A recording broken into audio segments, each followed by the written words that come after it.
آپ کو چاہیے کہ دعا ضرور مانگیں، طریقہ کیا ہے وہ میں آپ کو ویڈیو کے آخر میں بتاؤں گا۔ ایک اور پیاری حدیث پاک سن لیجئے، یہ تو بہت ہی پیاری حدیث پاک ہے، سنیے کہ دعا مانگنے سے فائدہ کیا کیا ہوتا ہے۔ ایک تو فائدہ بھی آپ نے سنا کہ بلائیں رک جاتی ہے، ایک اور فائدہ سنیے، مسند ابی یعلا جلد نمبر 2 کی حدیث پاک نمبر 1806 میں ہے۔ فرماتے ہیں کہ حضور صلی اللہ علیہ وآلہ وسلم نے ارشاد فرمایا، کیا میں تمہیں وہ چیز نہ بتاؤں جو تمہیں تمہارے دشمن سے نجات دے اور تمہارا رزق وسیع کر دے؟ دیکھو دو باتیں، ایک دشمن سے نجات اور ایک رزق میں برکت۔ تو ہمارے آقا صلی اللہ علیہ وآلہ وسلم نے ارشاد فرمایا، کیا میں تمہیں وہ چیز نہ بتاؤں جو تمہیں تمہارے دشمن سے نجات دے اور تمہارا رزق جو ہے وسیع کر دے، زیادہ کر دے؟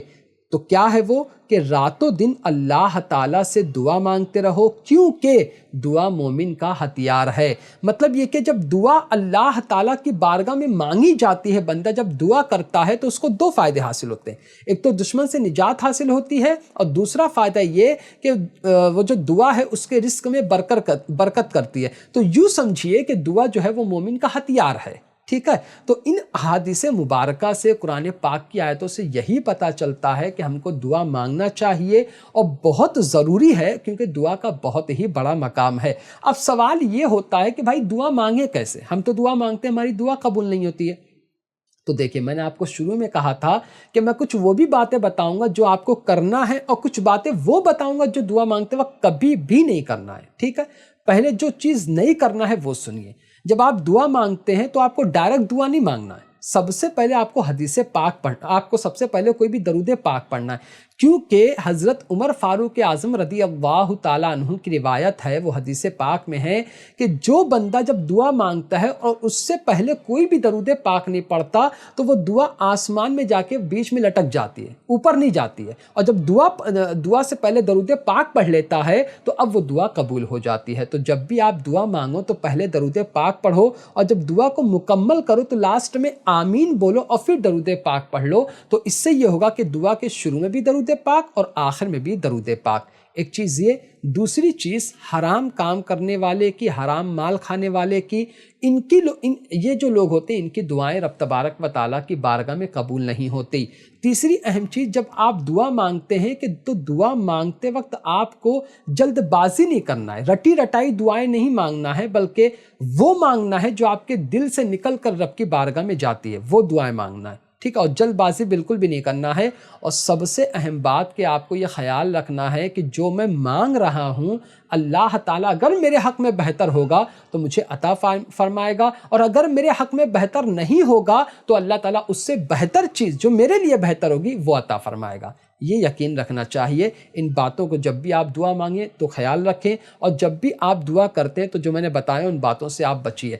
اب میں آپ کے سامنے ایک پریکٹیکل طریقہ بتا دیتا ہوں کہ آپ کو دعا مانگنا کیسے ہے۔ دیکھیے، سب سے پہلے آپ درود پاک پڑھ لیجئے۔ درود پاک پڑھنے کے بعد، اب مان لیتے ہیں آپ نماز پڑھ رہے ہو، نماز کے بعد آپ کو دعا مانگنا ہے، ٹھیک ہے۔ اس طرح دعا مانگنا ہے آپ کو۔ آپ نے درود پاک پڑھ لیا، اب آپ دعا کریے، یا اللہ میری اس نماز کو اپنی بارگاہ میں قبول کر لے۔ یا اللہ مجھے 5 وقت کی نمازوں کو ان کے وقتوں پر ادا کرنے کی توفیق عطا فرما۔ یا اللہ میرے گناہوں کو معاف فرما۔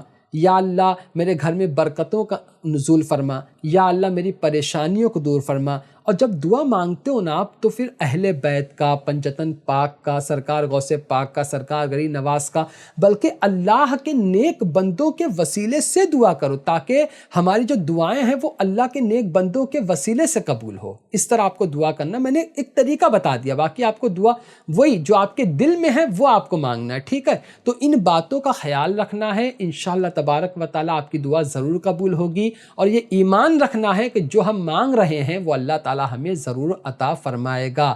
تو ان ساری باتوں کو آپ نے کافی بہتر طریقے سے سمجھ لیا ہوگا۔ پھر بتا دے رہا ہوں کہ دعا مانگنے سے پہلے اور دعا مانگنے کے آخر میں آپ کو درود پاک ضرور پڑھنا ہے۔ اللہ تبارک و تعالیٰ ہماری ہر جائز دعاؤں کو قبول فرمائے اور ہمیں بہتر سے بہتر اس کا اجر عطا فرمائے۔ آمین ثم آمین۔ تو ناظرین، آج کی ویڈیو میں صرف اتنا ہی۔ السلام علیکم۔